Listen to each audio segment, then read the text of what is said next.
ಅದು 1987. ಕರ್ನಾಟಕದ ಒಂದು ಚಿಕ್ಕ ಹಳ್ಳಿ. ಆಗ ವಿದ್ಯುತ್ ಬೆಳಕು ಇರಲಿಲ್ಲ. ರಾತ್ರಿ ಆದಮೇಲೆ ಹಳ್ಳಿ ಸಂಪೂರ್ಣ ಕತ್ತಲಿನಲ್ಲಿ ಮುಳುಗುತ್ತಿತ್ತು. ಮನೆಗಳ ಮುಂದೆ ಲ್ಯಾಟರ್ನ್ ಬೆಳಕು ಮಾತ್ರ ಇರುತ್ತಿತ್ತು. ಆ ವರ್ಷ ಹಳ್ಳಿಯಲ್ಲಿ ದೊಡ್ಡ ಜಾತ್ರೆ ನಡೆಯುತ್ತಿತ್ತು. ದೇವಸ್ಥಾನದ ಮೈದಾನದಲ್ಲಿ ರಾತ್ರಿ ಪೂರ್ತಿ ಯಕ್ಷಗಾನ ನಡೆಯುತ್ತಿತ್ತು. ದೂರದ ಊರಿನಿಂದ ಜನ ಬರುತ್ತಿದ್ದರು.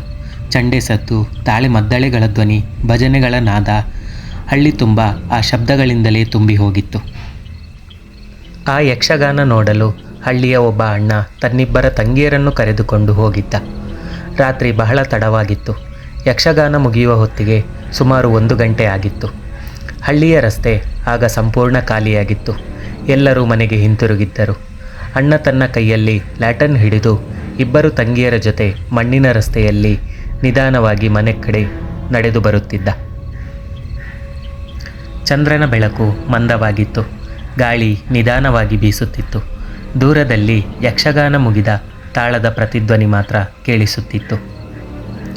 ಆದರೆ ಅವರಿಗೆ ಗೊತ್ತಿರಲಿಲ್ಲ, ಆ ರಾತ್ರಿ ಮನೆಗೆ ಹಿಂದಿರುಗುವ ಆ ಮಣ್ಣಿನ ರಸ್ತೆ ಮೇಲೆ ಅವರನ್ನು ಯಾರೋ ಇನ್ನೊಬ್ಬರು ಕಾಯುತ್ತಿದ್ದರು ಎಂದು. ಆ ಮಣ್ಣಿನ ರಸ್ತೆ ಸಂಪೂರ್ಣ ಖಾಲಿಯಾಗಿತ್ತು. ಕತ್ತಲೆ, ಚಳಿಗಾಳಿ, ಸುತ್ತಮುತ್ತ ಯಾರೂ ಇರಲಿಲ್ಲ. ಆದರೂ ನಿಧಾನವಾಗಿ ನಡೆದುಕೊಂಡು ಹೋಗುತ್ತಿದ್ದರು. ಸ್ವಲ್ಪ ದೂರ ಹೋದ ಮೇಲೆ ಒಂದು ರಸ್ತೆ ತಿರುವು ಬಂತು. ಆ ತಿರುವು ದಾಟಿದರೆ ಒಂದು ದೊಡ್ಡ ಬೆಟ್ಟ ನಿಂತಿತ್ತು.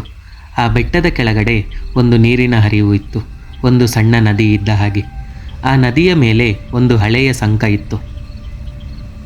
ಹಳ್ಳಿಯವರು ಸಾಮಾನ್ಯವಾಗಿ ಹಗಲು ಮಾತ್ರ ಆ ರಸ್ತೆಯನ್ನು ಬಳಸುತ್ತಿದ್ದರು. ರಾತ್ರಿ ಆ ಜಾಗಕ್ಕೆ ಯಾರೂ ಬರುತ್ತಿರಲಿಲ್ಲ. ಅಣ್ಣ ಲ್ಯಾಟರ್ನ್ ಎತ್ತಿ ಬೆಳಕು ಹಾಕಿದ. 3 ಜನ ನಿಧಾನವಾಗಿ ಸಂಕದ ದಾರಿಯ ಕಡೆ ನಡೆದು ಹೋದರು. ನದಿ ನೀರು ನಿಧಾನವಾಗಿ ಹರಿಯುತ್ತಿತ್ತು. ಬೆಟ್ಟದ ನೆರಳು ಸಂಪೂರ್ಣ ಕತ್ತಲೆ ಮಾಡಿತ್ತು. ಲ್ಯಾಟರ್ನ್ ಬೆಳಕು ಮಾತ್ರ ಮುಂದೆ ಬೀಳುತ್ತಿತ್ತು. ಅವರು ಸಂಕದ ದಾರಿಗೆ ಕಾಲಿಡಲು ಹೋಗುತ್ತಿದ್ದಾಗ ನದಿಯ ಪಕ್ಕದಲ್ಲಿ ಯಾರೋ ನಡೆಯುವ ಸದ್ದು ಕೇಳಿಸಿತು. ಬೆಟ್ಟದ ಮೇಲಿನಿಂದ ಕಲ್ಲುಗಳು ಜಾರುವ ಶಬ್ದ ಕೇಳಿಸಿತು. ಅಣ್ಣ ಲ್ಯಾಟರ್ನ್ ಎತ್ತಿ ಮೇಲಕ್ಕೆ ನೋಡಿದ. ಆ ದೊಡ್ಡ ಬೆಟ್ಟದ ಮೇಲಿಂದ ನಿಧಾನವಾಗಿ ಒಂದು ಉದ್ದನೆಯ ಕಪ್ಪು ನೆರಳು ಕೆಳಕ್ಕೆ ಇಳಿಯತೊಡಗಿತು. ಮೊದಲು ಅದು ಏನು ಎಂದು ಗೊತ್ತಾಗಲಿಲ್ಲ. ಆದರೆ ಲ್ಯಾಟರ್ನ್ ಬೆಳಕು ಸ್ವಲ್ಪ ತಾಕಿದಾಗ ಸ್ಪಷ್ಟವಾಗಿ ಕಾಣಿಸಿತು. ಉದ್ದನೆಯ ಜಡೆ, ನೆಲಕ್ಕೆ ತಾಗುವಷ್ಟು ಉದ್ದ ಇತ್ತು. ಬಿಳಿ ಮುಖ, ಕಪ್ಪು ದೇಹ, ಕಣ್ಣುಗಳು ಇರಲಿಲ್ಲ. ಅದು ಹಳ್ಳಿಯಲ್ಲಿ ಹೇಳಿದ್ದ ಮಾಸ್ತಿ ಪ್ರೇತ. ಆ ಪ್ರೇತ ಬೆಟ್ಟದ ಮೇಲಿಂದ ನಿಧಾನವಾಗಿ ಇಳಿಯುತ್ತಿತ್ತು. ಕಾಲು ನೆಲಕ್ಕೆ ತಾಗುವಂತೆಯೇ ಕಾಣಿಸಲಿಲ್ಲ. ತೇಲುತ್ತಾ ಬರುತ್ತಿತ್ತು. ಅಣ್ಣನ ಹೃದಯ ಬಡಿತ ಜೋರಾಯಿತು. ಅವನಿಗೆ ತಕ್ಷಣ ಗೊತ್ತಾಯಿತು, ಇದು ಮಾಸ್ತಿ ಪ್ರೇತ ಎಂದು. ಆದರೆ ಅವನು ಒಂದೂ ಮಾತು ಆಡಲಿಲ್ಲ. ತಂಗಿಯರು ಏನೂ ಗೊತ್ತಿಲ್ಲದೆ ಲ್ಯಾಟರ್ನ್ ಬೆಳಕನ್ನು ನೋಡಿ ಮುಂದೆ ನಡೆದು ಬರುತ್ತಿದ್ದರು. ಅವರು ನೋಡುವಷ್ಟರಲ್ಲಿ ಆ ಮಾಸ್ತಿ ಪ್ರೇತ ಸಂಕದ ದಾರಿ ಬಳಿ ಬಂದು ನಿಂತಿತ್ತು. ನಿಧಾನವಾಗಿ ಕೆಳಗೆ ಇಳಿದು ಸಂಕದ ಕೆಳಗಿನ ನೀರಿನೊಳಗೆ ಹೋಯಿತು. ಮಾಸ್ತಿ ಪ್ರೇತ ಹೋದ ರಭಸಕ್ಕೆ ನೀರಿನ ಅಲೆಯಾದರೂ ಎದ್ದೇಳಬೇಕಿತ್ತು. ಆದರೆ ಇಲ್ಲಿ ಅದೂ ಆಗಲಿಲ್ಲ. ನೋಡುತ್ತಿದ್ದಂತೆಯೇ ಆ ಮಾಸ್ತಿ ಪ್ರೇತ ಅಲ್ಲಿಂದ ಕಾಣೆಯಾಯಿತು. ಅಣ್ಣ ಒಳಗೆ ಭಯಪಟ್ಟ. ಆದರೆ ತಂಗಿಯರಿಗೆ ಏನೂ ಹೇಳಲಿಲ್ಲ. ಅವನಿಗೆ ಗೊತ್ತು, ಮಾಸ್ತಿ ಪ್ರೇತ ಕಂಡಾಗ ಮಾತಾಡಿದರೆ ಅದು ಜೊತೆಗೆ ಬರುತ್ತದೆ ಎಂದು. ಆದರೆ ತಂಗಿಯರಿಗೆ ಏನೂ ಗೊತ್ತಿರಲಿಲ್ಲ. ಸಂಕದ ಬಳಿಯಿಂದ ನಿಧಾನವಾಗಿ ಮುಂದೆ ನಡೆದು ಹೋದರು. ಅಣ್ಣ ಮಾತನಾಡದೆ ಮೌನವಾಗಿದ್ದ. ಲ್ಯಾಟರ್ನ್ ಬೆಳಕು ಸ್ವಲ್ಪ ಕಂಪಿಸಿತ್ತು. ಸ್ವಲ್ಪ ದೂರ ಹೋದ ಮೇಲೆ ಅಣ್ಣ ತಡೆಯಲಾಗದೆ ನಿಧಾನವಾಗಿ ಕೇಳಿದ, ನೀವು ನೋಡಿದ್ರಾ ಆ ಬೆಟ್ಟದ ಮೇಲಿಂದ ಇಳಿದು ಸಂಕದ ಕೆಳಗೆ ಹೋದ ಪ್ರೇತವನ್ನು? ತಂಗಿಯರು ಆಶ್ಚರ್ಯದಿಂದ ಅವನ ಕಡೆ ನೋಡಿದರು. ಒಬ್ಬ ತಂಗಿ ನಗುತ್ತಾ ಹೇಳಿದಳು, ನೋಡಿದ್ವಿ ಅಣ್ಣ, ಆದರೆ ಅದು ಪ್ರೇತ ಅಲ್ಲ ಅಂದ್ಕೊಂಡ್ವಿ. ಇನ್ನೊಬ್ಬಳು ಹೇಳಿದಳು, ಯಕ್ಷಗಾನ ನೋಡಲು ಬಂದ ಯಾರಾದರೂ ಇರಬಹುದು ಅಣ್ಣ, ವೇಷ ಹಾಕಿಕೊಂಡು ಹೋಗ್ತಾರೆ ಅಲ್ವಾ, ಇದೇ ಇರಬೇಕು ಅಂದ್ಕೊಂಡ್ವಿ. ಅಣ್ಣನ ಕಾಲುಗಳು ಒಮ್ಮೆ ಕಂಪಿಸಿದವು. ಅವನು ನಿಧಾನವಾಗಿ ಹಿಂದಕ್ಕೆ ನೋಡಿದ. ಆ ದಾರಿಯಲ್ಲಿ ಯಾರೂ ಇರಲಿಲ್ಲ. ಬೆಟ್ಟದ ಕಡೆ ಸಂಪೂರ್ಣ ಕತ್ತಲಾಗಿತ್ತು.